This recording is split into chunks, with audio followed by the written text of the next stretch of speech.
Hello students, today I gonna start the first topic of English grammar, that is narration. I mean direct indirect speech or before. तो इसीलिए अपना पहला topic that is direct indirect speech शुरू करने जा रहे हैं. Now one example is written here. He said to me, I am reading a book now. इस सेंटेंस में he said to me reporting speech है और I am reading a book now ये रिपोर्टेड स्पीच है. He इसके अंदर reporting subject है, said to reporting verb है और मी रिपोर्टिंग ऑब्जेक्ट है. In the same way reported speech में भी I reported subject, am reading reported verb और ए बुक ये आपका रिपोर्टेड ऑब्जेक्ट. Now complement. तो इस तरह से ये सेंटेंस जो लिखा हुआ है ये डायरेक्ट स्पीच में लिखा हुआ है. इसको कैसे चेंज करेंगे इनडायरेक्ट स्पीच में ये बताने से पहले I would like to tell you the difference between direct and indirect speech. दोनों में अंतर देखिए. जब कोई व्यक्ति किसी को कोई बात बताता है तो वह व्यक्ति उस बात को अगर रिपोर्ट करता है किसी अन्य व्यक्ति से तो दो तरह से इसको वह रिपोर्ट कर सकता है. या तो उस व्यक्ति के द्वारा बताए हुए शब्दों को ज्यों तो बताकर या उसकी बताई हुई बात को अपने शब्दों में बताकर. फॉर एग्जाम्पल, मेरे भाई ने मुझे बताया कि मैं इस समय अपना होमवर्क कर रहा हूँ. अब यदि कुछ समय के बाद मम्मी मुझसे पूछती हैं उसके बारे में तो मैं उनको कैसे बताऊँगा कि वह उस समय अपना होमवर्क कर रहा था. तो इस तरह से मैं के स्थान पर वह यूज़ किया मैंने और इस समय के स्थान पर उस समय यूज़ किया. और चूंकि जब वह बता रहा था तो प्रेजेंट था और अब जब मैं ये रिपोर्ट मम्मी को कर रहा हूं तो अब वह पास्ट बन चुका है. तो इस प्रकार कई चेंजेस आते हैं.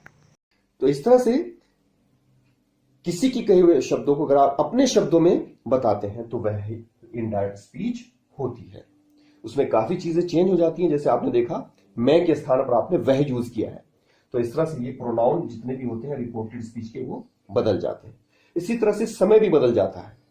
जब वो बात उन्होंने कही थी और अब जब मैं बता रहा हूं उस टाइम में अंतर आ जाता है. इसीलिए टेंसेस और इनके जो वर्ब है उनको चेंज करना पड़ता है. कुछ निकटता प्रकट करने वाले शब्दों को भी बदला जाता है. तो इस तरह से मैं आपको अब डायरेक्ट से इनडायरेक्ट बनाने के नियमों के बारे में बात करूंगा.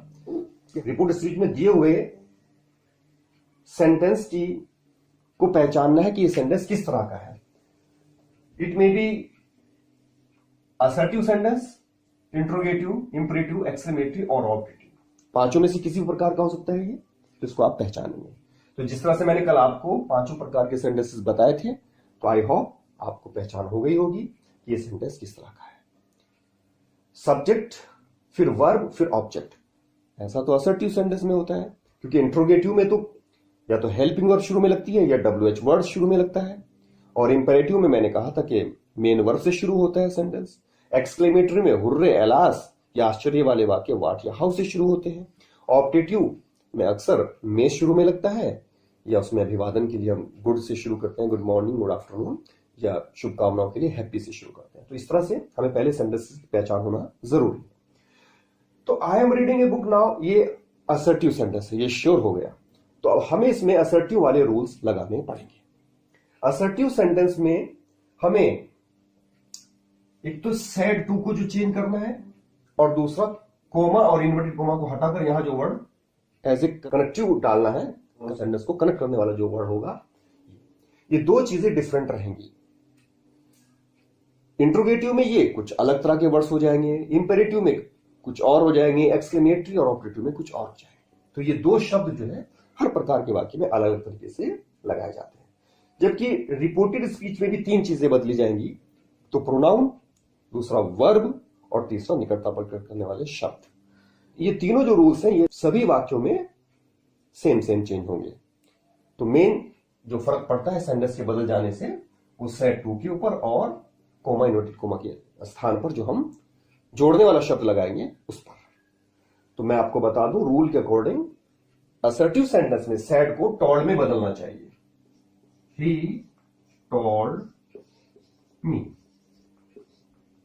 इसमें भी कंडीशन है. अगर इस सेंटेंस में ये ऑब्जेक्ट नहीं आता है, to me, to her, to him, ये कोई और वर्ड यहां पे नहीं आता है, कि कोई नाम यहाँ पे नहीं आता है तो हम सैड को सैड ही रहने देंगे, तो सैड को टॉल्ड नहीं करेंगे। लेकिन अगर ऑब्जेक्ट है तो सैड टू दोनों के स्थान पर टॉल्ड का यूज करें। यहां पे जो हमें जोड़ने वाला शब्द लगाना है तो असर्टिव में दैट का यूज किया जाता है।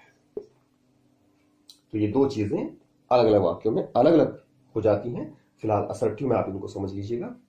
रिपोर्टेड स्पीच के में हम देख रहे हैं अगर कहीं पर भी कोई प्रोनाउन आता है तो उसको चेंज किया जाएगा।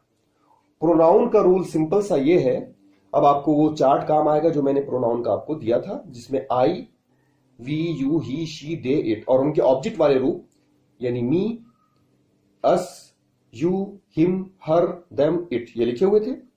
और तीसरी लिस्ट में फिर पजेसिव प्रोनाउन लिखे हुए थे। वो किस तरह से आपको यूजफुल रहेगा देखिए। पे आपको ये पता लगाना है कि जो प्रोनाउन इसके अंदर है वो है फर्स्ट पर्सन है या सेकंड पर्सन है या थर्ड पर्सन है। अगर थर्ड पर्सन होता है तब तो हमारे लिए आसान हो जाता है, थर्ड पर्सन में कोई चेंज नहीं होता। हाँ, फर्स्ट पर्सन अगर प्रोनाउन है तो उसको रिपोर्टिंग स्पीच के सब्जेक्ट के अकॉर्डिंग चेंज करते हैं, यानी सब्जेक्ट की जगह पे जो लिखा हुआ होता है वो यहां पर लगाया जाएगा। अगर ये सेकंड पर्सन प्रोनाउन है तो उसके स्थान पर रिपोर्टिंग स्पीच के ऑब्जेक्ट के अकॉर्डिंग आप यहां पे वर्ड लिखेंगे। तो फर्स्ट पर्सन और सेकंड पर्सन को चेंज किया जाता है, थर्ड पर्सन में चेंज नहीं होता। तो इस तरह से अगर हम देखें आई फर्स्ट पर्सन प्रोनाउन है तो फर्स्ट पर्सन प्रोनाउन है तो ये ही के अकॉर्डिंग चेंज होगा, यानी आई के स्थान पर हम ही लिख देंगे। अगर यहां शी होता तो शी, जो भी कुछ यहां पर होता वो हम यहां पे लिखते। अगर कोई नाम होता किसी का तो उसको हम प्रोनाउन बनाकर लिखते। जेंट्स के लिए ही और लेडीज के लिए शी का यूज किया जाता है, तो उसी के अकॉर्डिंग यहां पे चेंज करके लिखते हैं। तो इस तरह से तीन चीजें आपने चेंज की हैं। Next word is related to verb. इसमें आप देख रहे हैं ये हेल्पिंग वर्ब है और ये मेन वर्ब है।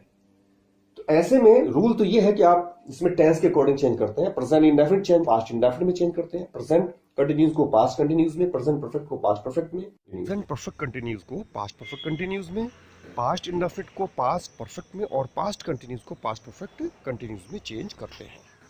अब मैं आपको शॉर्टकट मेथड बताता हूं। सिंपली आप ये देखिए कि अगर हमारे पास हेल्पिंग और मेन वर्ब दोनों हैं तो ऐसे में हम सिर्फ हेल्पिंग वर्ब को चेंज करेंगे, और अगर सिर्फ मेन वर्ब है तो मेन वर्ब को चेंज करेंगे। चेंज कैसे करेंगे? बहुत सिंपल है, आप फर्स्ट फॉर्म को सेकंड फॉर्म में बदल दीजिए। कल इसमें आगे रूल्स और बढ़ते चले जाएंगे। तो फर्स्ट फॉर्म को सेकंड फॉर्म कर देना है। तो आपको पता है इज, एम, आर तीनों की सेकंड फॉर्म क्या होती है? वॉज या वर। तो इस हिसाब से यहां पर वॉज आ जानी चाहिए क्योंकि ये सिंगुलर नंबर है, वर नहीं आएगा, वास आएगा। तो रीडिंग को बदलना है नहीं आपको। मैंने कहा है कि आपको सिर्फ हेल्पिंग वर्ब बदलनी। आगे ऑब्जेक्ट जुगा तो रहेगा बुक। और पांचवा नियम है निकटता प्रकट करने वाले शब्दों से संबंधित, यानी नाउ जो है निकटता प्रकट करता है, इसको हम देन में चेंज कर देंगे। नाउ का देन कर देते हैं। इसी तरह से दिस का दैट, दीज का दोज, हेयर का दियर, यस्टरडे का प्रीवियस डे, टुमारो का द नेक्स्ट डे। ये एक चार्ट है, इसलिए चार्ट मैं आपको सेंड करूंगा, तो ये आपको लर्न कर लेना है। तो स्टूडेंट्स, हमने डायरेक्ट से इनडायरेक्ट बनाने में 5 चेंजेस किए हैं। सबसे पहले रिपोर्टिंग वर्ब को चेंज किया, डॉट कर दिया।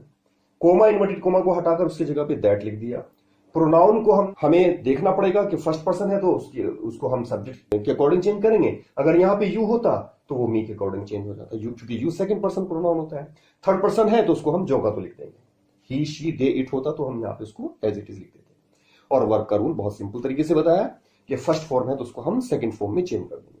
अगर हेल्पिंग वर्ब ना होती, रीड होती, इसके अंदर रीड फर्स्ट फॉर्म होती है, तो रीड की सेकंड फॉर्म रेड हम यहां पे कर देते हैं। गो होता तो वेंट कर देते।